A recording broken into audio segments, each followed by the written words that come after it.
Mengurus sepak bola itu mudah. Yang sulit itu mengurus kepentingannya. Terlalu banyak ngancam sehingga kayak orang pacaran yang lagi emosi, baper, ya kan? Ngancem putus. Tapi sebenarnya nggak mau putus gitu. Sekarang pada saat giliran bener-bener diajak putus, nggak mau putus gitu. Karena kalau sepak bola dibawa ke politik, ya sampai kapanpun memang akan susah.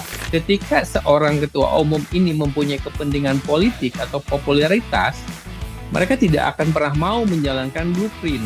Mereka itu bukan pandai membangun sepak bolanya, pandai dalam marketing dan jualan. Hanya sebatas pencitraan, sebatas ini, tapi tidak benar-benar menyentuh yang krusial. Jadi voter ini mungkin dia memilih karena memang nama besar atau karena uang besar. Karena siapapun yang akan duduk di kursi itu ketika sistemnya masih sama dan orang-orangnya masih sama, kita tidak akan berubah. Ini sosoknya harus sudah selesai dengan dirinya ya. Sehingga dia bisa benar-benar dengan ikhlas ya untuk membangun sepak bola Indonesia. Jadi kita tidak hanya menuntut beliau untuk turun atau diganti, tapi kita juga harus memberikan solusi. Banyak orang pintar, banyak orang yang paham sepak bola, tapi sedikit yang benar-benar kerja ikhlas. Tuhan menyuruh malaikat untuk membenahi sepak bola Indonesia. Malaikat jawabnya, saya lebih memilih jadi malaikat katanya. Sosok yang berani nantinya membenahi internalnya. Mungkin berani mengubah beberapa statuta yang kira-kira sudah tidak relevan. Selamat datang kembali di ETV Sport, the home of sport discussion. Salam olahraga, semangat juara. Netizen, kali ini kita akan berbincang bersama Kang Doni Jalu, yaitu merupakan CEO daripada Bandung Premier League dan Liga Anak. Dan Indonesia. bersama saya sudah ada Bunda Erika yang akan mendampingi untuk ngobrol bareng Kang Jalu. Bunda Erika, bagaimana kabarnya? Selamat malam Etizen. Ya, Bunda Erika, kita malam ini akan ngobrol bersama Kang Doni Jalu yang Ya. merupakan Halo Kang Doni Jalu. CEO dari Bandung Premier Halo League. Bun. Ya, Kang Doni Jalu sudah bersama kita di Zoom ya. Kita wawancara melalui Zoom di studio kami di ETV Sport, dan Kang Jalu berada di luar kota, kebetulan tidak bisa hadir di studio kami. Dan itu tidak menjadi halangan buat kita ngobrol dan bersilaturahmi bersama Kang Jalu. Kang Jalu, halo. Halo, apa Ya, kabar Mas? gimana kabarnya Kang Jalu?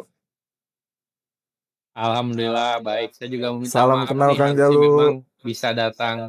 Iya, bisa datang ke Jakarta, cuman karena ada urusan luar kota, jadi Iya. hanya bisa melalui Zoom. Iya. Salam kenal Kang Jalu. Saya Henry ya, host dari ETV, dan Bunda Erika juga sudah kenal ya dengan Kang Jalu. Kita sebenarnya pernah ngobrol Kang Jalu, cuma melalui live TikTok waktu itu. Kalau nggak salah Kang Jalu belum lihat Oh gitu wajah ya. saya ya. Ya, Kang Jalu, langsung aja kita akan berbincang-bincang mengenai topik yang sedang hangat di media sosial maupun di media massa, yaitu munculnya kembali tagar Ketua Umum out atau ET out yang lagi-lagi bergema nih Kang Jalu di media sosial, baik itu Iya, betul. di TikTok, di Instagram, di Twitter, dan lain-lain. Bagaimana Kang Jalu menyikapi soal bergemanya tagar ini Kang Jalu?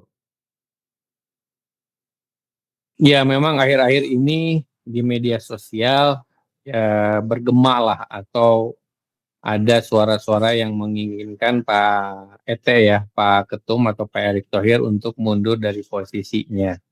Ini kan sebetulnya diakibatkan karena kekecewaan masyarakat Indonesia atas gagalnya lolos ke Piala Dunia. Sebetulnya kalau dari kacamata saya, bukan gagalnya ke Piala Dunia, tapi kepada proses pergantian pelatih di tengah jalan yang tidak jelas reasonnya seperti apa, dan tidak adanya permintaan maaf yang diucapkan secara terbuka kepada masyarakat atas kegagalan dan atas keputusan yang diambil tersebut, yang mengakibatkan kekecewaan masyarakat itu semakin besar. akhirnya memang bergemalah hashtag #ETOut. Itu yang dasar dari kekecewaan masyarakat. Saya pikir seperti itu sih sebetulnya, Mas. Berarti ini adalah bentuk kekecewaan dan bisa dikatakan bentuk kemarahan publik atau supporter ya Kang Jalu. Karena ada salah satu Ya, keputusan yang dianggap kurang bijak ya dalam menangani timnas Indonesia, yaitu pergantian pelatih seperti tadi Kang Jalu katakan. Ya dari Bunda Erika mungkin ada Ya, pertanyaan? setuju dengan Kang Jalu tadi ya bahwa tagar Erick Thohir out atau ET out ini sebenarnya itu bentuk kekecewaan, akumulasi sebenarnya, bentuk akumulasi kekecewaan publik terutama supporter, terhadap ketidakkonsistenan, statement atau kebijakan-kebijakan yang diambil oleh federasi selama ini. Dan tidak adanya transparansi, terhadap apa apa yang mereka sampaikan.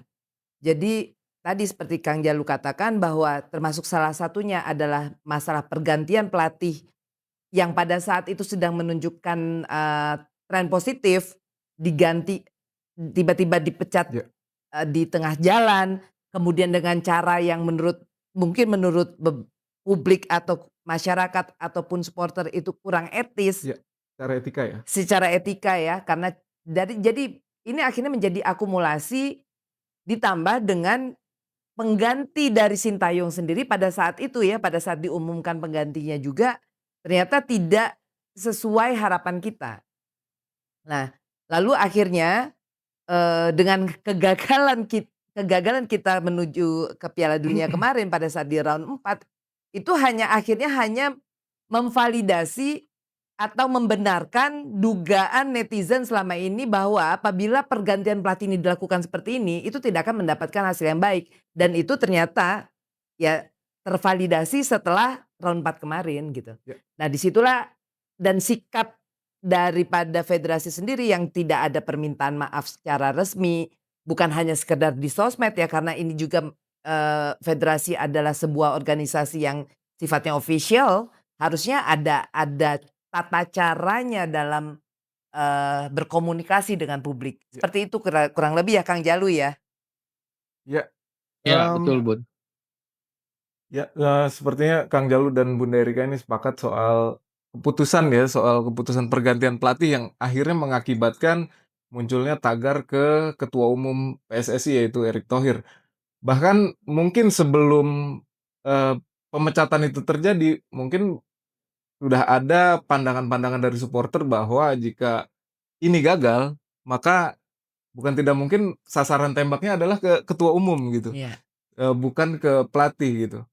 Dan akhir-akhir ini juga muncul ketika banyak supporter atau netizen yang mengatakan Erik harus mundur, lalu ada lagi yang meng-counter Bunda, Mmm. ada yang meng-counter, siapa yang layak menggantikan Erick Thohir yang dikatakan ketua umum terbaik saat ini gitu. Gimana Kang Jalu pendapatnya?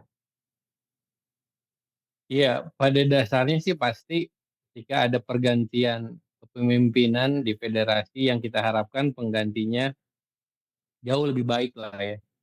Jadi kita tidak hanya menuntut beliau untuk turun atau diganti, tapi kita juga harus memberikan solusi. Dalam arti bahwa solusi itu kita bisa menyodorkan figur-figur yang secara kapasitas, kredibilitas memang bisa lebih baik dari Pak Erick Thohir. Kita tidak memungkiri ya apa yang sudah dikerjakan Pak Erick selama ini juga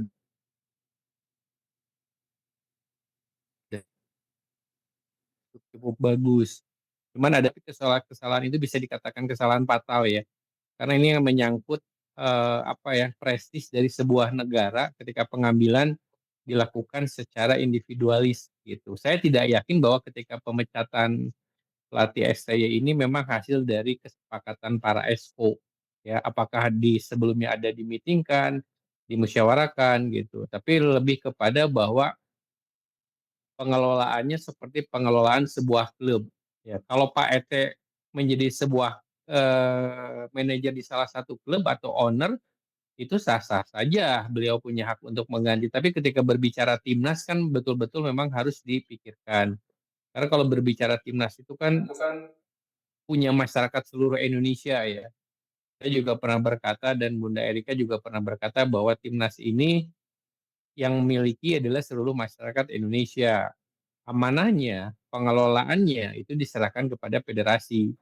Tetapi ketika pengelolaannya salah, bisa dikatakan bahwa pengelolaannya semena-mena dalam arti bahwa pengambilan keputusan itu tidak berdasarkan suatu dasar yang kuat, ya terpaksa kita juga harus ambil tindakan gitu. Karena kita tidak ingin federasi ini mengambil keputusan yang apa ya, semena-mena gitu. Karena nantinya kalau kita biarkan case-nya akan seperti ini lagi, ujung-ujungnya kita yang di bawah yang bekerja keras untuk memperbaiki sistem di bawah akan timbul statement bahwa benar di bawah busuk di atas gitu kan. Jadi kita capek-capek mendidik, membina segala sesuatunya tapi pengelolaan di atasnya dilakukan secara semena-mena gitu. Nah, faktor itulah yang mengakibatkan bahwa kalau saya boleh bicara jujur berdasarkan pribadi saya memang eh, harusnya kesalahan ini karena sifatnya fatal walaupun mungkin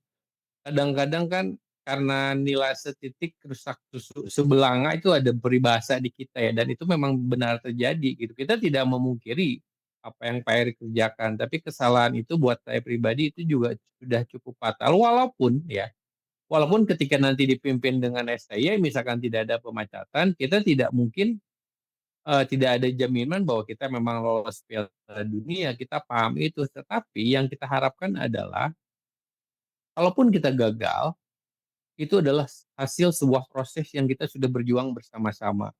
Gitu, mulai dari round 1, round 2, round 3, round 4 gitu dan kita gagal ya kita gagal bersama-sama gitu. Saya pikir masyarakat tidak akan kecewa.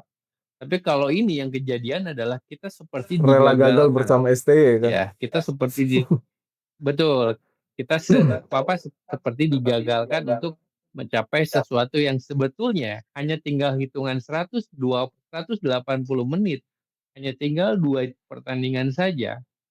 Lagu Indonesia bisa berkumandang itu di Amerika atau di Meksiko atau di Kanada gitu, Mas. Bunda Erika gimana tanggapannya? Ya, jadi tentunya kita pada saat ya seperti yang kita ketahui ya bahwa pada saat kita ingin menggantikan seorang figur, baik itu apalagi ini figur seorang ketum ya, memang kita harus pastikan bahwa penggantinya itu harus lebih baik dan lebih bisa dipercaya, lebih apa ya, lebih kita lebih ini juga ya track recordnya Ya. dalam mengelola sepak bola. Jangan seperti pada saat kita mengganti pelatih, ya kan, di mana pelatih itu sendiri masih di dalam tren positif, lalu digantikan dengan pelatih yang apa namanya, ya yang seperti kemarin itu gitu ya, Kang Jalu ya. Jadi kita Ya, ini betul. itu pelajaran. Jadi sebenarnya pergantian STY kemarin itu sudah harus jadi pelajaran yang berharga buat kita, insan sepak bola. Bagi kita juga supporter maupun, apa namanya, pencinta sepak bola Indonesia, pada saat kita juga meminta untuk mengganti seorang figur ketum, itu harus harus kita pastikan dulu bahwa ada pengganti ketum yang bisa menduduki posisi ketum itu, yang memang track record-nya, prestasinya, di dunia sepak bola, relasinya, Ya. power-nya, secara kekuatan finansialnya, itu tidak kalah dengan Pak Erick Thohir. Nah mungkin nanti, Kang Jalu mungkin bisa ini apakah ada? Pertanyaannya kan begitu, apakah ada? Figur Nah, seperti itu tapi ya. saya begini, kalau saya gini Kang Jalu, saya mau apa Ya, namanya ya, saya mau sedikit soroti bahwa sebenarnya yang terjadi, belakangan ini ya, isu-isu seperti misalnya tagar Erick Thohir out dan sebagainya, menurut aku ini adalah ak sebuah kegagalan, pola komunikasi publik dari federasi. Ini saya sangat soroti karena semua hal ini terjadi karena, buruknya komunikasi atau apa ya namanya, komunikasi publik lah, komunikasi publiknya, federasi itu membuat semua itu menjadi, eh Ricuh. ricuh. Iya. Jadi apa yang dikeluarkan oleh statement-statement yang tidak konsisten, inkonsistensi dari statement yang dikeluarkan, lalu kemudian lambatnya tim medianya PSSI menyikapi berita-berita di luar, bahkan kita kadang-kadang nih ya supporter itu mendengar berita-berita itu justru dari media atau dari bocoran Iya. atas informasi orang dalam atau internal, bukan informasi resmi yang dikeluarkan secara official oleh federasi gitu. Nah, ini mengakibatkan akhirnya banyak opini-opini liar dan sebagainya yang tidak segera ditangani, ya yang akhirnya berakhir menjadi ketidakpercayaan publik. Iya. Kepercayaan publik itu tergerus, jadi apapun narasi yang akhirnya dikeluarkan oleh federasi sudah tidak bisa diterima gitu loh. Dan itu mengakibatkan yang sekarang ini jadi semakin masif ya Erick Thohir out itu. Seperti itu sih. Ya, mungkin pertanyaannya akan seperti ini ya. Kebetulan Kang Jalu ini adalah seseorang yang aktif di dunia sepak bola, terutama di grassroots ya Bunda. Iya. Beliau yang menangani Liga Anak, Liga Nusantara, maaf koreksi kalau saya salah, dan beberapa liga lain. Dan Bandung Premier League merupakan salah satu liga amatir yang menggunakan VAR terlebih dahulu dibanding liga profesional kita Iya, gitu. Meskipun dengan ala teknologi. kadarnya, tapi sudah ada niat untuk ke arah yang lebih baik. Nah, Kang Jalu, Visinya udah ada, iya sudah ada visinya visi udah ya. ada. Dan bahkan beliau ini mantan calon ketua umum PSSI di periode yang lalu gitu. Dan Kang Jalu, pertanyaannya seperti ini. Bagaimanakah Ya, sosok yang ideal ya untuk menjadi seorang ketum PSSI? Karena jika kita mundur ke belakang, ada salah satu pernyataan dari ketua umum PSSI yang menggelitik saya terutama, yang beliau mengatakan bahwa tugas PSSI adalah timnas gitu. Dan berujung ke timnas, liga sudah ada yang urus gitu. Nah, menurut Kang Jalu gimana sosok seperti apa ya kisi-kisinya gitu Kang Jalu, yang sangat ideal untuk ketua umum federasi di Indonesia gitu? iya, saya pikir kan banyak juga di media yang mengatakan bahwa apakah ada orang yang kapabel Pak Erick Thohir saat ini. Saya kasih tahu gambaran Mas ya bahwa orang Indonesia itu masih banyak orang-orang yang amanah, yang jujur, yang pintar, yang punya kredibilitas, yang berkualitas. Itu hanya tinggal kita memilih segmentasinya saja. Kalau berbicara ketua umum PSSI, ya, sebetulnya ada beberapa contoh figur yang memang pantas untuk duduk di kursi ketua umum PSSI. Nah, yang pertama yang pasti memang dia mengerti bola dan mencintai bola, itu dulu nomor satu. Ya, nomor duanya orang ini memang tidak berpolitik. Karena kalau kalau sepak bola dibawa ke politik, ya sampai kapanpun memang akan susah. Nah, nomor tiga bahwa dia harus sadar bahwa ketika dia duduk di kursi ketua federasi atau ketua PSSI, yang harus dibenahi itu banyak, tidak hanya skala timnas. Timnas ini kalau di piramid itu hanya di pucuknya saja.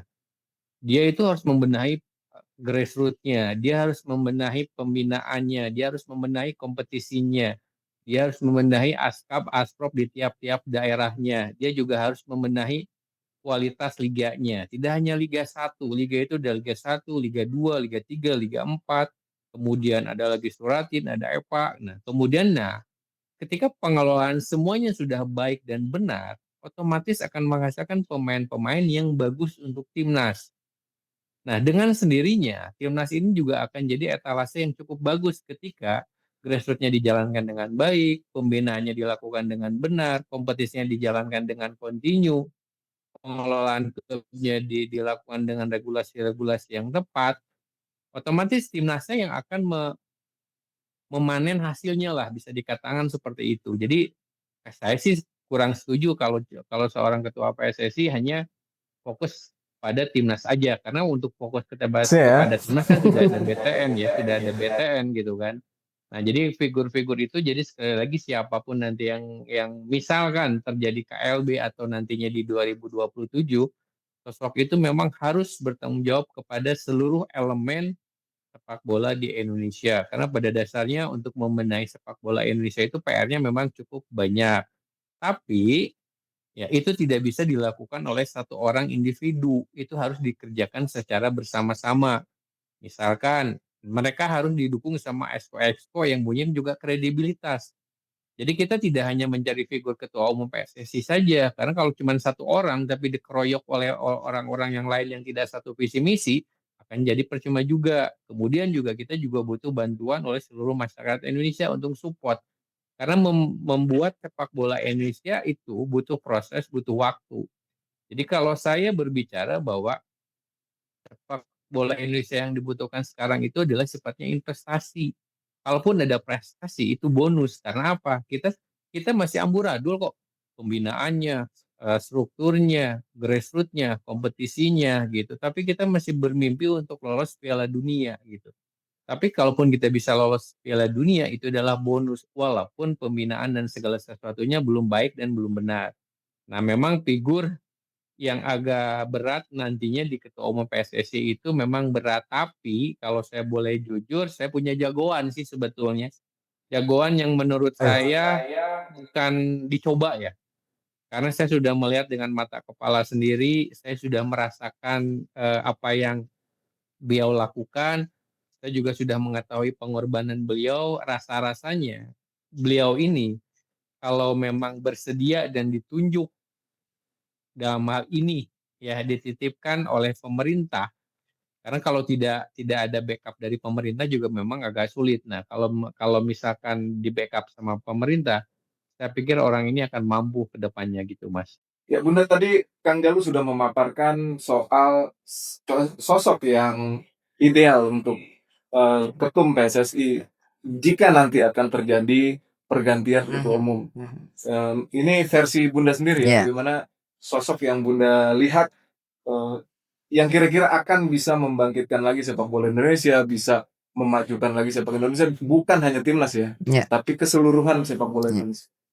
Ya, kalau buat saya yang pertama itu syarat pertama tuh ini sosoknya harus sudah selesai dengan dirinya ya. Artinya secara baik itu secara finansial, secara pencitraan ya, secara ambisi-ambisi yang sifatnya mengejar satu kepentingan yang sesaat ya, yang sesaat ya. Aku berharap orang sosok itu sudah selesai dengan itu. Sehingga dia bisa benar-benar dengan ikhlas ya untuk membangun sepak bola Indonesia.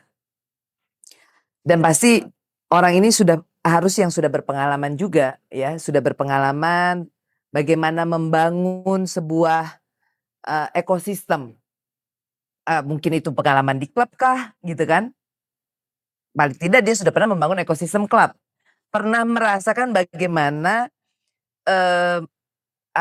membangun sebuah klub atau sebuah ekosistem yang tadinya di bawah sampai akhirnya bisa dibawa ke atas. Artinya dia sudah paham benar bagaimana cara membuild up itu gitu loh. Nah, itu tidak mudah mencari sosok. Banyak orang pintar, banyak orang yang paham sepak bola, tapi sedikit yang benar-benar kerja ikhlas seperti Kang Jalu lah, yang mau gitu mengerjakan sesuatu program ya, yang mau mengerjakan sebuah program yang sangat tidak populer sebenarnya, tidak seksi. Ngurusin grassroots itu kan sama sekali tidak seksi, makanya jarang ada yang sentuh itu. Nah itu jadi dan buat saya ya, sosok yang berani nantinya membenahi internalnya, mereformasi internal federasi dengan mungkin berani mengubah beberapa statuta yang kira-kira sudah tidak relevan gitu loh. Seperti itu kalau dari saya ya gitu. Mungkin begitu ya Kang Jalu ya. Sepakat gak nih Kang Jalu nih? Sepakat Bun. Ya memang betul, memang harus selesai dulu lah dengan dirinya ya. Kalau dia dirinya masih punya kepentingan dengan kepentingan pribadi atau golongan, ya memang tidak akan benar sepak bolanya. Jadi memang dibutuhkan figur yang sudah selesai dengan dirinya, ya baik secara finansial, kemudian ketenaran atau popularitas gitu. Kalau sudah tidak mengejar itu lagi, saya pikir itu adalah figur yang cukup tepat gitu, Bun. Iya, iya. Ya, tadi menarik, Kang Jalu juga sempat menyenggol soal grassroots ya, bagaimana proses menuju timnas yang bagus itu adalah dari bawah ke atas ya. Seperti kita tahu, Uzbekistan sudah melakukan itu, benar. Dan yang terbaru Maroko, Kang Jalu, melakukan itu. Nah, berdasarkan pengalaman Kang Jalu di kepengurusan PSSI saat ini, apakah itu sudah berjalan, Bung Jalu? Ya, seperti yang barusan Mas bilang bahwa ada contoh di Uzbekistan sama Maroko ya. Saya cerita sedikit lah, tapi koreksi kalau salah. Jadi Maroko ini ketika ada ditunjuk federasi baru, federasinya itu langsung meminta waktu kepada pemerintah untuk memaparkan proyek blueprint ke depan. Ya, dan tidak tanggung-tanggung, itu proyek itu disupport 1000% oleh pemerintah, mulai dari infrastruktur, pembinaan, kompetisi, dan lain-lain sebagainya. Dan hasilnya sekarang bisa lihat Maroko seperti apa. Kalau tidak salah dia juara ya Juara Piala U20. Dunia U20 kan baru kemarin. Itu hasil gitu hasilnya. Indonesia sebetulnya bisa lakukan itu. Saat ini kalau saya lihat Pak Eri Satu, Pak Prabowo juga sangat mencintai sepak bola ya. Cuman mungkin beliau masih menunggu nih. Karena ketika ini kan bukan hanya soal proyek. Proyek bagus tapi orang yang dijalankannya tidak dipercaya, tidak amanah, beliau juga pasti tidak mau. Jadi dibutuhkan satu personal dulu yang secara kapasitas kredibilitas bisa dipercaya oleh beliau, dan kemudian orang ini mempunyai program yang jelas, blueprint yang jelas untuk dipaparkan kepada pemerintah agar pemerintah ini bisa support. Karena kalau tanpa dukung pemerintah, kita nothing, kita tidak bisa apa-apa karena mengurus sepak bola Indonesia dibutuhkan uang yang tidak sedikit. Apalagi di Indonesia, kita terkendala dengan negeri kepulauan lah, kemudian belum infrastruktur, belum sarana dan prasarana, belum SDM-nya juga gitu. Banyak PR-nya. Cuman kalau itu bisa dilaksanakan oleh figur-figur nantinya dan di backup oleh pemerintah, saya yakin bisa gitu. Saya sangat yakin Indonesia itu suatu saat nanti sepak bolanya juga akan bersinar. Tapi catatannya banyak. Nah, catatan inilah yang harus sama-sama diperbaiki oleh semua pihak. Nah, yang memperbaikinya harus orang-orang yang punya kredibilitas dan yang selesai seperti yang tadi Bunda Erika bilang, yang harus selesai dengan kepentingan dirinya. Gitu, Mas. Ya, mengurus sepak bola ya. Ya, itulah mengurus sepak bola, betul. Jadi ada anekdot nih kalau ngurus sepak bola. Jadi anekdotnya adalah Tuhan menyuruh malaikat untuk membenahi sepak bola Indonesia. Malaikat jawabnya, saya lebih memilih jadi malaikat katanya. Yang pendirinya kita kapan, Bunda? Ya, jadi memang tadi ya, yang sulit itu kan gini. Yang sekarang ini menurut saya ya, mereka itu bukan pandai membangun sepak bolanya. Jadi mereka hanya sekedar pandai dalam marketing dan jualan. Menurut aku, tapi bukan orang-orang yang paham benar-benar bagaimana cara membuild up sebuah ekosistem sepak bola di sebuah negara gitu. Gitu. Jadi yang mereka bangun selama ini itu cuman sebatas cover saja gitu. Hanya sebatas pencitraan, sebatas ini, tapi tidak benar-benar menyentuh yang krusial. Tadi that's why kenapa mereka lebih bisa sampai akhirnya terucap atau terlontar bahasa bahwa ya kita hanya fokus ke timnas gitu. Padahal sebenarnya tadi seperti Kang Jalu jelaskan, kita membangun sepak bola itu not only timnas, timnas itu adalah ujungnya. Semua pemain cita-citanya adalah ke timnas. Bagaimana menjadi bisa dipanggil ke timnas, tapi untuk menuju ke timnas itu banyak hal yang harus diperbaiki. Gitu loh. Jadi banyak hal yang harus apa ya, ini lagi gitu, direvisi lagi, perlu diperbaiki lagi.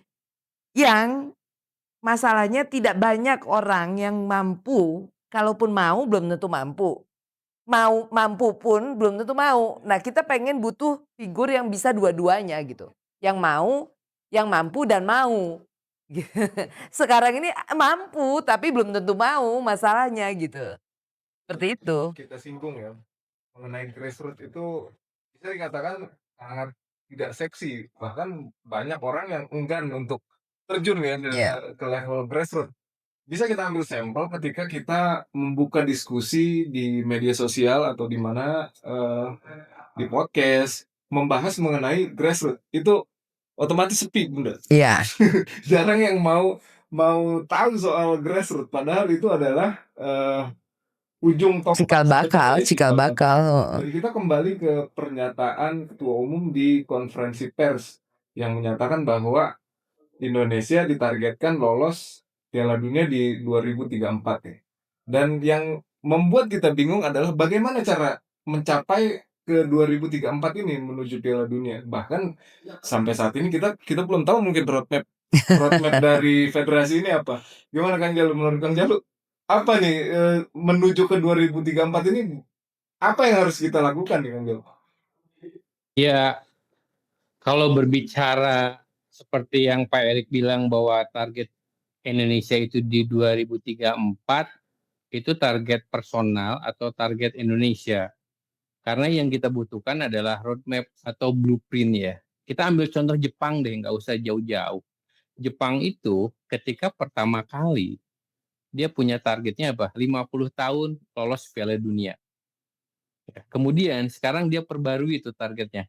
100 tahun juara Piala Dunia. Nah, mereka siapapun pemimpinnya, siapapun ketuanya, roadmap itu yang dijalankan, blueprint itu yang dijalankan sambil dievaluasi dan revisi kekurangan-kekurangannya. Indonesia butuh dengan cara seperti itu. Nah, kenapa kita sering gagal? Karena setiap pemimpin kita itu punya roadmap masing-masing, ngerasa paling benar blueprintnya apa gitu. Jadi ya jangankan gitulah, kalau kita mendengar keluh kesah pelatih kan terlalu sering ganti-ganti pelatih, hari pemain bingung. Sama kayak kita juga di sini gitu. Bentar-bentar ganti, ini pengennya A, ini pengennya B, pengennya D. Jadi kita nggak selesai gitu. Jadi kalau kita tidak merumuskan segala sesuatunya untuk jangka panjang, untuk investasi, ya akan repot. Nah, masalah lain ketika seorang ketua umum ini mempunyai kepentingan politik atau popularitas, mereka tidak akan pernah mau menjalankan blueprint. Karena yang menjalankan roadmap itu investasi. Apa yang dia tanam sekarang, apa yang dia lakukan sekarang, itu berbicara untuk 5 tahun, 10 tahun, mungkin 20 tahun yang akan datang. Nah, orang-orang kita yang punya kebutuhan popularitas tadi, itu tidak mau, pengennya instan. Pokoknya zaman saya harus sukses dengan apapun caranya itu yang selalu salah. Akhirnya apa? Seperti Pertamina, kembali dari nol ya, kembali dari nol ya. Kita nggak itu, mungkin Firaun bangun kemudian tidur lagi juga masih masih dari nol lagi gitu Mas. Jadi saya juga ada sedikit marahnya ya. Kenapa? Kalau saya boleh jujur, mengurus sepak bola itu mudah. Yang sulit itu mengurus kepentingannya. Iya. Itu Mas. Nah, itu. Ya benar kan gimana? Setuju. Tanggapannya? Ya, memang gini, namanya bola ya. Kadang bulat, kadang blunder. Iya Kang Jalu ya. Bola itu kadang bulat, kadang bundar, kadang blunder gitu. Jadi ini menarik pada saat kita bicara figur-figur yang harusnya siapa sih yang bisa menggantikan gitu ya. Aku yakin nanti Bang Hendri harus tanya sama Kang Jalu, pasti beliau udah punya jagoan yang bisa ini, nanti minta di-spill. Jadi memang Kang Jalu ya, yang repot itu kita ini tadi ya, sudahlah kepentingannya banyak ya kan, kepentingannya banyak. Akhirnya yang tadi dikatakan roadmap itu hanyalah sekedar paparan yang dipaparkan di dinding-dinding pada saat presentasi ya. Jadi seolah-olah hanya pada saat presentasi untuk menarik suara gitu loh. Jadi bukan untuk bukan untuk diimplementasikan. Itu yang sulit. Karena yang namanya roadmap itu ya bukan cuman sekedar datang ke FIFA jelaskan, datang ke sini jelaskan, tapi sampai saat ini nggak berbentuk itu. Ya kan? Sementara aku yakin kayak Kang Jalu yang memang sudah biasa mengurus sepak bola, itu kan harus diimplementasikan bahkan sampai ke ranah ke grassroots yang terbawah gitu. Supaya ini bisa jadi satu satu satu tujuan, satu piramida yang nanti mengerucut pada akhirnya akan menjadi kepentingan timnas. Tapi untuk menuju sini tuh jalannya untuk menuju ke atas ini jalannya panjang gitu. Terjal berliku. Gitu, dan harus serius ngurusnya, harus serius karena kita sendiri sudah banyak kendalanya ya Kang, termasuk masalah tadi, masalah geografis dan sebagainya kan tadi jadi satu kendala juga Saya gitu mau kita. spill nih Bun, ya. Jadi Ya, mau spill sedikit bocoran. Jangankan berbicara blueprint, ya, atau roadmap sepak bola. Jadi saya cerita real ini. Satu hari sebelum Kongres luar biasa pemilihan Ketua Umum PSSI, karena saya sudah ada di Jakarta. Jadi saya itu ada di Jakarta seminggu sebelum, Bun. Karena ada undangan, gitu. Ada undangan dari beberapa TV untuk podcast. Nah, H-1 malam hari, saya tuh nggak bisa tidur. Ya, saya memang sewa apartemen sama karena saya bawa keluarga, tengah malam saya lagi mengerjakan segala sesuatu, istri saya nanya tuh, kenapa belum tidur? Saya lagi nyiapin paparan program kerja. Takutnya besok ketika kongres ditanya, saya punya program kerja apa aja untuk membenahi PSSI. Saya siapin tuh Bun, hampir 4, 5, 6 lembar lah ya, poin-poin pentingnya saja. Sampai saya baru bisa tidur itu habis subuh, saya tidur cuma sejam karena jam setengah tujuhan saya udah berangkat lagi ke hotel. Dengan satu kertas yang saya lipat-lipat, saya sakuin. Ya, saya duduk berdampingan dengan Pak Erik, Pak Mas Arief, sama Pak Lanyala dari jam 9. Kemudian acara dimulai, dan sampai selesai pemilihan, disebut nama aja enggak, Bun. Jadi diperkenalkan ya ada 4 kandidat, bla bla bla bla, ya, itu enggak. Dan apalagi disuruh paparan ya, itu enggak sama sekali gitu. Gitu. Ini kalau bahasa anekdotnya ya, kalau kita karaoke milih LC juga suka ngenalin diri kan. Ya.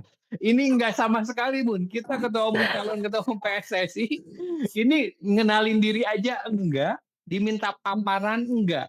Jadi voter ini mungkin dia memilih karena memang nama besar atau karena uang besar.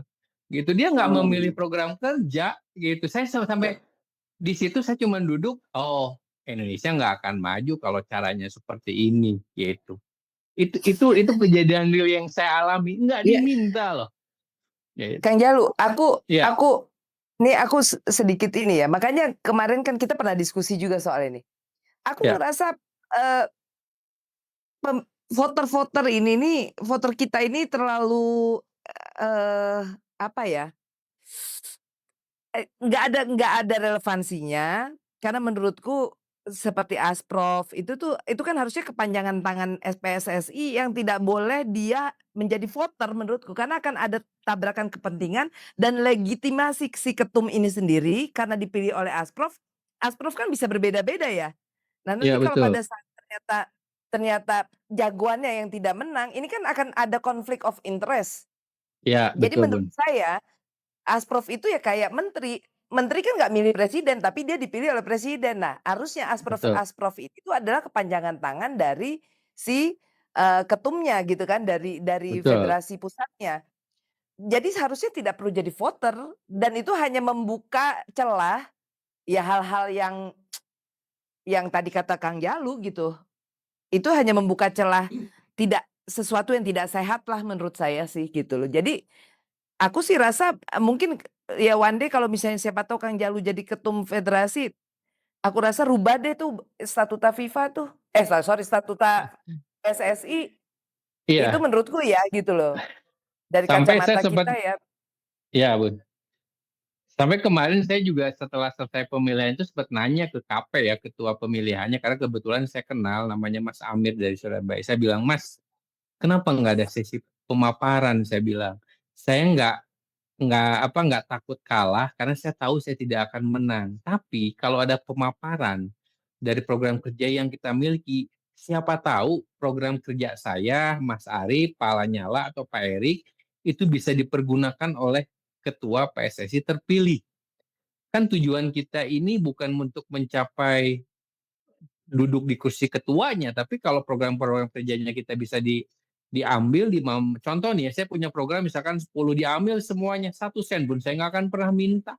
Itu justru kalau dipakai dipergunakan itu bagus gitu, karena tujuan kita itu supaya program kerja kita itu betul-betul bisa diaplikasikan. Nah itu salah satunya. Yang kedua, betul kalau masalah ASPRO ini hanya jadi apa ya, jadi bancakan tiap kongres ngadu suara. Ada ini rumor ya, jam 11 Pak Lanyala menang, pagi-pagi katanya Pak Erik menang, nggak tahu lah. Kalau saya pikir kalau saya mau menang mau kalah bukan urusan saya gitu kan. Cuman yang paling penting di situ saya memahami, oh seperti ini pemilihannya. Nah kalau pemilihannya seperti ini ya sampai kapanpun ya tidak akan pernah bisa Indonesia mempunyai. Karena apa? Kalau federasinya tidak sehat, ya jangan berharap semuanya baik gitu. Itu udah pasti hukum mutlak lah gitu. Jadi itu dulu yang harus betul-betul diperbaiki gitu, Mas.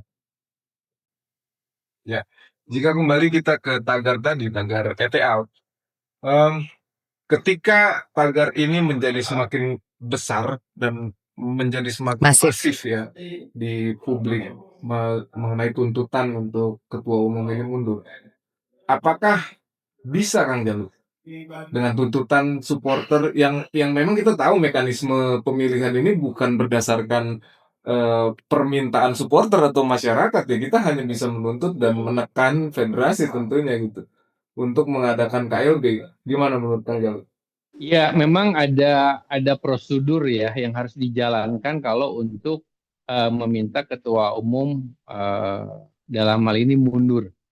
Ya, karena permintaan mundurnya ketua umum ini ada 2 sebab. Yang pertama karena memang diminta oleh voter yang akhirnya dia diadakan kongres luar biasa, atau ketuanya itu mengundurkan diri. Nah, poin kedua memang agak susah. Nah, pertanyaannya, bisakah supporter meminta ketua PSSI-nya mundur? Saya ambil contoh, tapi koreksi kalau saya salah. Waktu kejadian DPR, penjarahan Uya Kuya, penjarahan Sahroni, itu kan meminta mereka untuk mundur. Apakah ada di undang-undang bahwa masyarakat boleh meminta mereka mundur? Kan tidak ada. Tapi ada aksi yang bisa dilakukan sama kita kalau mereka tidak mau mundur. Itu sebagai contoh ya gitu. Itu sebagai contoh, artinya bahwa saya sih berharap kalau saya boleh fair ya. Saya mungkin orang pertama di sebelah Pak Erik yang ketika berkompetisi jadi calon ketua umum PSSI, saya memberikan suaranya buat Pak Erik. Artinya saya mendukung 100% Pak Erik saat itu. Tapi kenyataan sekarang adalah saya tidak kenal lagi dengan Pak Erik yang saya kenal dulu gitu. Jadi ada perubahan buat saya pribadi, udah cukup Pak gitu. Kalau pengelolaan sepak bolanya masih seperti itu, tidak usah seorang Erick Thohir, seorang Doni Jalu juga bisa kalau pengelolaannya cuma seperti itu gitu. Jadi saya bisa garis bawahi, Pak sudah. Coba Anda lihat sekarang. Saya kalau melihat Pak Erick posting, kasihan. Di PSSI dia posting, di Menpora dia posting, coba baca komen-komennya. Wah, hujatan, permintaan turun apa gitu kan. Jadi kalau saya lihat, saya kan kebetulan memang sudah kerjasama dengan Kemenpora cukup lama tuh, dari 2019, 2017 gitu. Nah dulu tidak pernah ada komentar-komentar seperti itu kepada Menporanya kan. Kalau sekarang coba dicek deh gitu. Saya kadang-kadang mikir kasihan ya gitu. Pengen sih saya bicara, Pak sudah gitu. Kami bukan kecewa dengan kinerja Bapak 100%, enggak. Itu Bapak juga sudah membawa sepak bola Indonesia sejauh ini. Kami berterima kasih. Tapi sudah selesai, Pak. Bapak mungkin bisa fokus di Menpora, Bapak bisa kontrol nanti PSSI-nya seperti apa gitu. Nah, saya sih harapannya seperti itu gitu. Tinggal, nah nanti question-nya adalah siapakah yang layak menggantikan Erick Thohir? Adakah orangnya di Indonesia? Nah, itu jawabannya nih. Itu untuk endingnya Kang. Ya. Aku gini, jadi Kang Jalu ya.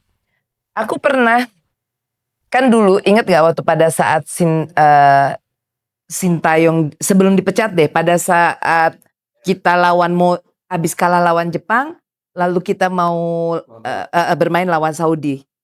Waktu itu kan pertama kali saya dengar beliau mengatakan bahwa kalau kalian sudah tidak percaya dengan proyek ini saya mundur gitu, yang kemudian dia pose nyender di tembok ya kalau nggak salah ya. Sangat ikonik ya. Yang sangat ikonik. Lalu yang kedua kalinya lagi saya mendengar itu pada saat beliau diwawancarai oleh Glenn, kalau nggak salah di Liputan 6 SCTV, dia mengatakan bahwa kalau Glenn nggak percaya sama saya mundur sekarang gitu kan. Itu udah yang kedua. Kayaknya kalau nggak salah di tempat di Rossi juga mungkin ya, correct me if I'm wrong.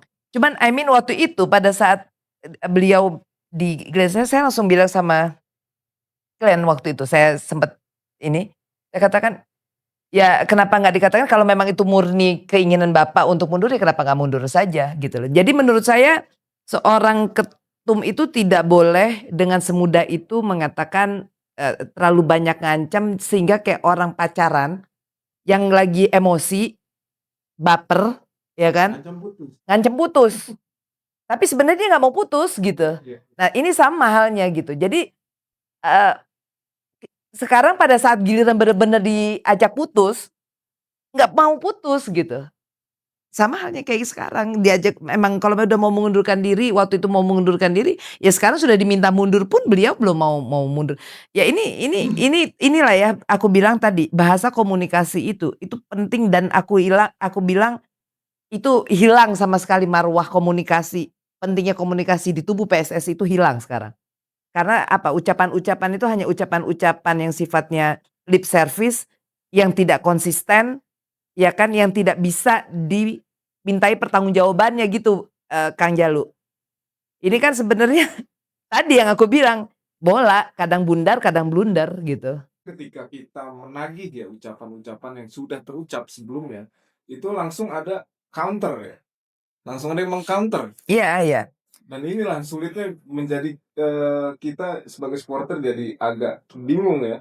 Kita mau mengkritik, ada yang meng-counter, bahkan sampai ada yang di DM. Iya. Akhirnya hanya terjebak di pusaran kegaduhan saja gitu. Ya. Eh, kita sekarang bertanya ke Kang Jalu soal tadi Muspil ya, sosok ya. Mungkin Kang Jalu akan menyebutkan nama jagoannya. Jagoannya siapa yang menurut beliau ini cocok untuk menggantikan Pak Erick Thohir sebagai Ketua Umum PSSI. Tapi pertanyaannya kan seperti ini Kang Jalu. Ketika ada orang yang tadi kita katakan sosok yang tepat untuk PSSI, balik lagi nanti apakah dia bisa menjadi Ketua Umum kalau sistemnya masih seperti ini gitu, dari syarat-syarat pemilihannya gitu. Gimana Kang Jalu? Ya, jadi ini kan kondisi sepak bola Indonesia itu menurut saya memang extraordinary ya. Harus diambil keputusan yang menyeluruh gitu. Karena siapapun yang akan duduk di kursi itu ketika sistemnya masih sama dan orang-orangnya masih sama, itu tidak akan berubah. Jadi saya berpikir kalau ada bahasa kasarnya bahwa revolusi, sekalian sekarang apa tidak sama sekali. Contoh, ya pertama yang harus dilakukan oleh sepak bola Indonesia adalah menemukan figur yang tepat dan itu harus di backup, didukung dan disetujui atau direstui oleh istana. Itu dulu tuh. Itu satu. Yang kedua, kalau sudah mendapatkan itu semua, itu pintunya sudah terbuka. Dan ketika beliau sudah duduk, proses pemungutan suara atau apa, itu kan nanti yang memilih adalah KP. Di Indonesia itu apa sih yang tidak bisa dirubah? Apalagi dirubah yang baik menjadi tidak baik aja bisa, apalagi merubah yang tidak baik menjadi baik kan harusnya bisa sekali itu. Nah, jadi nantinya proses mulai dari, saya ambil contoh ya, kenapa proses pemilihan komite eksekutif sekarang, ESO sekarang itu pasti bermasalah. Karena ESO ini ketika ada dua figur lah, contoh ada figur si A dengan si B ini yang bersaing jadi ketua umum PSSI. Pasti si A punya geng ESKO-nya, si B punya geng ESKO-nya. Gitu. Nah, ketika si A yang memimpin federasi, ternyata ESKO-nya si B yang menang. Itu kan di dalam tidak akan bisa satu visi misi. Gitu. Makanya dari awal ketika 2023 kemarin selesai KLB kan kita masih sering dengar bahwa sebetulnya di federasi itu ada dua gerbong. Ada gerbong lama sama gerbongnya baru. Gerbongnya Pak Erik terbukti bahwa ketika Pak ET memimpin kan EXCO yang berbicara cuma 1-2 orang saja, yang lainnya bisa dikatakan tiarap. Baru-baru kali ini aja sekarang ada beberapa EXCO yang mulai nongol lagi gitu. Nah, itu adalah mekanisme yang menurut saya salah. Betul. Jadi harus orang kepercayaan dari ketua gitu untuk menjalankan roda pemerintahan di federasinya itu. Nah, balik lagi, apakah ada figur itu? Apakah saya harus dijawab sekarang apa di next question? Ini pasti netizen lagi nunggu ini jawabannya Kang Jalu nih ya kan. Jale. Oke, kita coba jawab ya, siapakah sih jagoan saya? Ya. Banyak orang berkata di sosial media ada yang namanya Andre Rosiade. Saya respect sama beliau, orang bisa bicara belak-belakan, bisa apa. Cuman maaf, beliau orang politik. Saya juga kurang berkenan. Itu satu. Yang kedua, ada namanya Pak Hamdan Hamedan. Saya kenal beliau, mereka figur, tapi saya lebih pribadi beliau cocok jadi sekjen. Tuh, ada lagi Ratu Tisa yang ramai orang wanita pintar apa-apa. Cuman pertanyaan saya, kalau pintar, kenapa nggak berani speak up? Kenapa lebih berani duduk nyaman gitu, tanpa ada pergerakan apa-apa? Gitu. Kalau ngerasa bahwa dia kan kalau saya lihat dia tidak satu gerbong lah dengan Pak Erick, karena saya lihat nggak pernah nggak pernah terlihat barengan atau gimana, apakah memang tidak dapat kursi atau tidak dapat panggung atau apa, saya kurang tahu, tapi kalau beliau berani gitu harus berani memang speak up. Nah, lantas siapa jagoan saya? Saya mau cerita. Jagoan saya itu bukan jagoan yang asal-asalan, ya, bukan hanya saya tebak-tebakan. Jadi jagoan ini adalah orang yang bayangin, dia sukses di satu cabur olahraga yang bisa membawa Indonesia mendunia di bulu tangkis. Ya, dia adalah keluarga Jarum.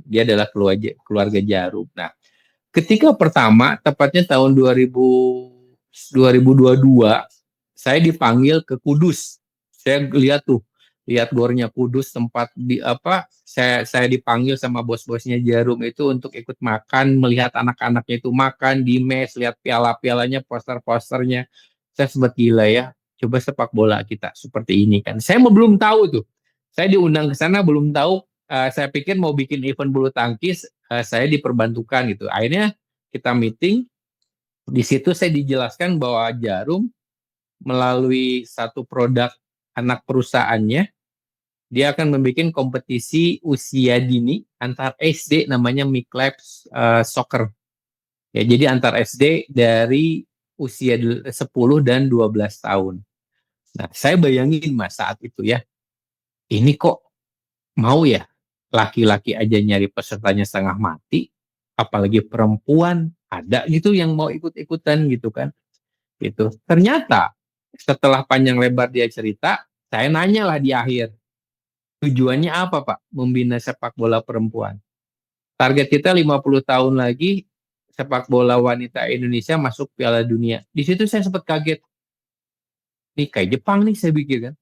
Nah, seiring waktu, setelah saya habis dipanggil itu, akhirnya digelarlah di 8 kota kompetisi antar SD di seluruh Pulau Jawa kalau nggak salah itu. Ada di Bandung, Jakarta, Tangerang, Solo, Surabaya, Jogja, pokoknya 8 kalau nggak salah.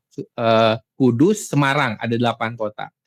Nah, semua dilakukan secara kontinu setiap bulan. Jadi bulan pertama di kota ini, pokoknya 8 kota. Kebetulan untuk di wilayah Bandung, Jawa Barat, saya ditunjuk.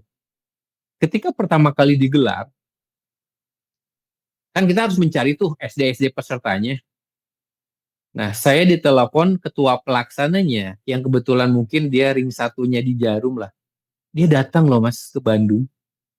Dia telepon saya, Kang ketemuan ya di stasiun kereta. Bapak mau kemana? Saya pikir, enggak, saya mau nyari peserta, datengin ke SD-SD. Saya bilang, enggak usah Pak, itu biar saya yang kerjakan. Enggak, saya harus kerjakan, saya harus kontrol. Anda bayangin, ring satunya, yang harusnya dia duduk manis di belakang meja, dia mau terjun Pak. Dia mau terjun ke lapangan nyari door to door. Saya kan nggak enak ya. Saya bukan bos, bukan apa-apa. Udah Pak, saya jemput. Ini bareng saya tuh. Datengin kemana-kemana. Ya, musim pertama itu masih sedikit, pesertanya cuma 12, 10-nya usia 12-nya masih berapa? 24. Sekarang udah musim tahun ketiga lebih, pesertanya U10 itu udah 64, U12 udah 136 SD loh itu. Gitu. Bayangin berapa kali lipat tuh pengorbanan. Nah, yang saya hitung adalah, ini estimasi saya ya, estimasi saya, satu pergelaran mereka kurang lebih habislah 1,5 M. Ya, satu kota ya. Satu kota, satu titik ya. Gitu. Jadi kalau ada 8 kota, itu sudah 12 M. Betul. Apakah itu per tahun? Ya. Tidak. Mereka bikin itu setahun 2 kali. Gitu. Jadi kalau dihitung-hitung, kalau satu putaran satu regional Indonesia 12 M, berarti kalau 2 kali 24 M. Belum dia ambil Liga Pertiwi lah, nggak apa. Saya ini puluhan miliar nih uang keluar kan. Kalau bukan orang mencintai bola, kalau bukan orang gila bola, nggak mungkin mau. Dan itu bukan uang pemerintah, bukan uang sponsor dari mana, murni itu dari Jarum Foundation, gitu kan. Artinya bukan uang sedikit. Nah, kemudian yang bikin saya kaget adalah siapa sih orang, karena saya nggak tahu ya, saya belum tahu tuh ke orang nomor satunya Jarum, saya belum tahu. Tepatnya putra mahkotanya, jadi saya hanya di ring satunya saja kenalnya. Tiba-tiba ketika ada event di Bandung, beliau datang. Ya, beliau datang karena saya sebagai penanggung jawab di regional Bandung. Wah, kita sibuk tuh mempersiapkan ruangan VIP, apa-apa, layaknya sebuah pimpinan akan datang lah. Ternyata nggak dipakai loh ruangannya. Apa yang kita siapin semuanya nggak mau. Beliau itu cuma datang masuk ke tengah lapang, duduk kayak orang bench pemain, duduk kita sediain di tenda, duduk di situ nonton 2 jam. Padahal kalau nonton anak-anak usianya 10 tahun, 12 tahun, apalagi sepak bola wanita, nonton 2 jam, siapa yang betah? Ya, main bolanya juga gitu, nggak ada gol, nggak apa, nendang gini. Toh, dia nonton 2 jam, saya cuma pikir, ini gila nih orang nih. Ini nih yang harus benerin sepak bola Indonesia. Dalam hati saya saat itu kan.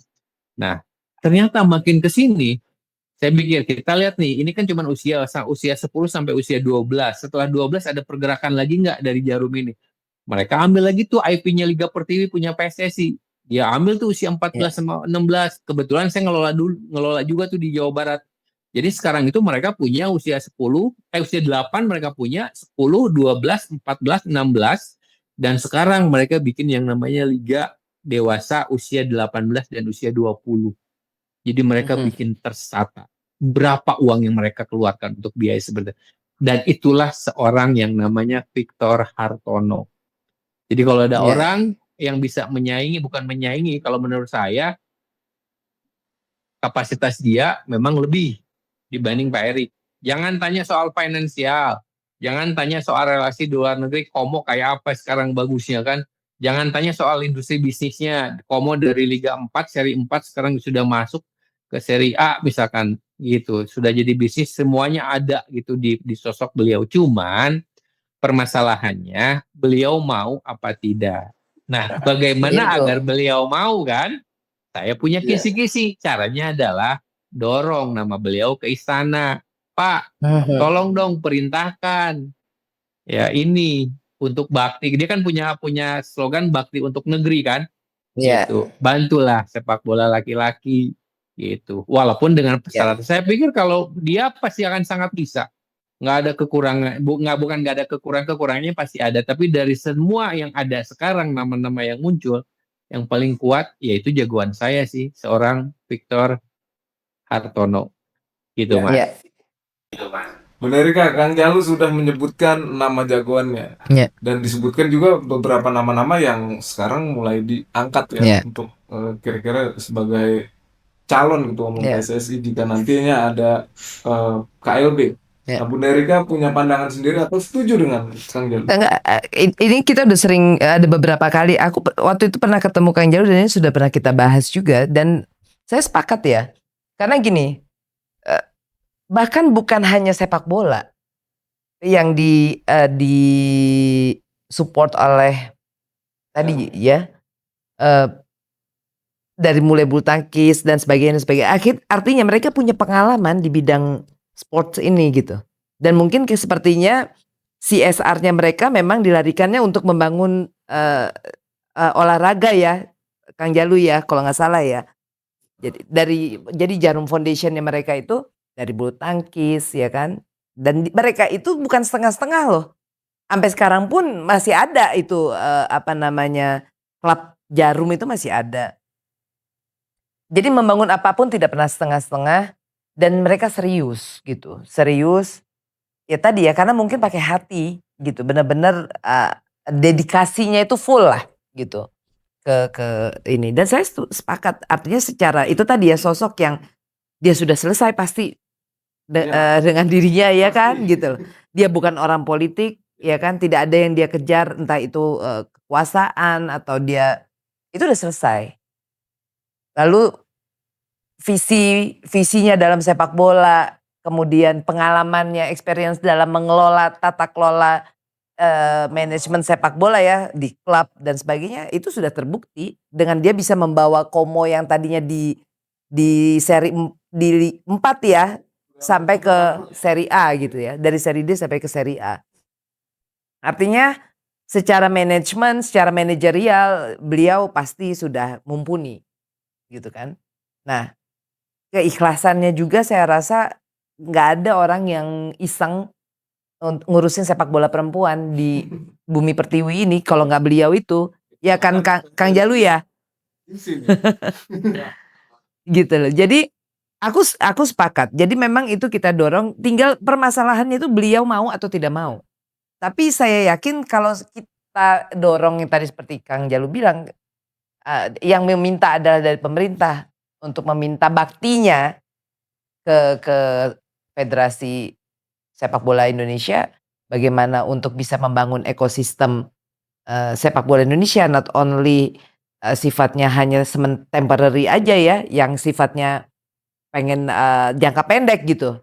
Misalnya ke Piala Dunia dan sebagainya, tapi mau benar-benar membangun ekosistem sepak bola kita dari A sampai Z-nya gitu loh. Not only timnas dan sebagainya cuma kita ke Piala Dunia 2034 tapi tidak tahu bagaimana caranya untuk menuju ke sana gitu loh. Kan yang paling penting itu bagaimana caranya setelah kita tentukan goals, caranya bagaimana untuk bisa menuju ke 2034 itu supaya tidak miss lagi seperti itu. Aku sih sepakat sih. Ya Kang Jalu ya. Ya, baiklah. Tapi aku lebih sepakat lagi Kang Jalu harus ada di dalam nantinya. Betul, ini nanti mau aku tanyain di closing statement nih. Ya baiklah, Etizen, kita sudah ngobrol banyak bersama Kang Jalu dan Bunda Erika tentang isu yang sedang hot kali ini, yang tagar Ketua Umum out ini, dan sudah diberikan kisi-kisi berupa siapa sosok yang ideal untuk menjadi pengganti Ketua Umum yang saat ini sedang menjabat, dan bahkan Kang Jalu menyebutkan nama dan berani bertaruh bahwa orang ini adalah orang yang berada di atas Ketua Umum saat ini gitu. Ya, untuk pertanyaan terakhir Kang Jalu sebelum kita tutup sesi kita kali ini, Kang Jalu mau maju lagi nggak nih? Berani nggak nih maju lagi nih? Ya, itu pertanyaan yang sering muncul. Yang pasti kalau maju apa tidak, saya pasti ikut maju. Kecuali orang jagoan saya maju. Gitu. Tapi kalau jagoan saya tidak maju, saya akan maju. Nah, tapi yang harus digarisbawahi gini. Di dalam membangun sepak bola Indonesia, saya tidak melihat jabatan. Kalau saya dikasih amanah sama yang di atas bahwa ya lu benerin sepak bola, kamu dikasih posisi, pasti 1000% saya lakukan itu. Tapi kalau takdir saya untuk merubah sepak bola Indonesia hanya dikasih kursi sebagai rakyat biasa, saya akan lakukan sama seperti ini sekarang yang saya lakukan. Karena saya pikir saya dikasih kesempatan untuk duduk di atas, di level atas, saya akan merubah lebih maksimal. Kalaupun tidak, ya saya akan lakukan seperti apa yang saya lakukan sekarang. Karena untuk merubah sepak bola Indonesia itu tidak bisa hanya satu orang di atas, tapi juga harus dilakukan oleh orang-orang yang di bawah karena Indonesia luas gitu, Mas. Mungkin apa yang saya lakukan tidak akan berguna dalam hitungan setahun 2 tahun. Tapi saya diajarkan bahwa kalau saya almarhum bapak saya selalu mengajarkan bahwa jangan tinggalkan harta untuk anak istri dengan cara yang tidak baik, tapi tinggalkan nama besar gitu. Jadi saya harapannya kalau saya bisa berbuat segala sesuatu nantinya ketika saya sudah tidak ada di sini lagi, kemudian sepak bola Indonesia maju, ada sedikit andil saya, anak saya juga akan bangga. Nak, kamu Ya. anaknya siapa? Anaknya Jalu misalkan. Kemudian orang itu kan bilang, bapak kamu orang baik. Nah buat saya itu udah cukup, Mas. Saya pengen anak-anak saya bangga punya seorang ayah seperti saya. Itu aja sih sebetulnya. Ya. Luar biasa. Bunda Erika, ada closing statement tentang pembicaraan kita sepanjang ini, Ya. sesi wawancara kita bersama Kang Jalu? Ya, ya. Kalau saya sih intinya siapapun nanti ya yang akan menggantikan ketum yang sekarang, baik mau melalui jalur KLB maupun jalur nanti pada saat berakhir di 2027, itu harus benar-benar menyadari bahwa sepak bola ini bukan hanya milik kelompok atau hanya milik federasi. Tapi sepak bola ini adalah milik rakyat, milik pedagang-pedagang asongan yang ada di luar stadion, milik anak-anak yang bermain di lapangan becek yang mungkin sering ditemui oleh Kang Jalu, milik seluruh rakyat Indonesia. Jadi yang kita amanahkan tadi ya, yang kita amanahkan ke federasi untuk dikelola. Jadi tolonglah jaga amanah kami, amanah kita rakyat Indonesia, amanah kita supporter, untuk bisa mengelola sepak bola nasional ini dengan baik dan benar. Seperti itu sih. Luar biasa sekali. Dua tamu kita, Bunda Erika dan Kang Jalu, sudah memberikan pandangan-pandangannya mengenai sepak bola Indonesia dan isu yang sedang hangat pada saat ini. Dan akhirnya waktu juga yang memisahkan kita. Kang Jalu, terima kasih sudah meluangkan waktu bersama ETV. Kang Jalu atur nuhun ya. Kapan-kapan bisa main ke studio Kang Jalu ya, biar kita bisa ngopi-ngopi bareng di sini ya. Kita agendakan dengan tema yang baru dan Siap. Siap. Bunda Erika, terima kasih Ya. sudah ngobrol bareng bersama kita, dan akhirnya kita menutup acara pada hari ini episode ketiga ETV Sport ya. Dan jangan lupa untuk teman-teman semua netizen di subscribe, like dan komen, di share juga, dan jangan lupa pula untuk memfollow media sosial kita di TikTok dan Instagram. Akhir kata, salam olahraga, semangat juara.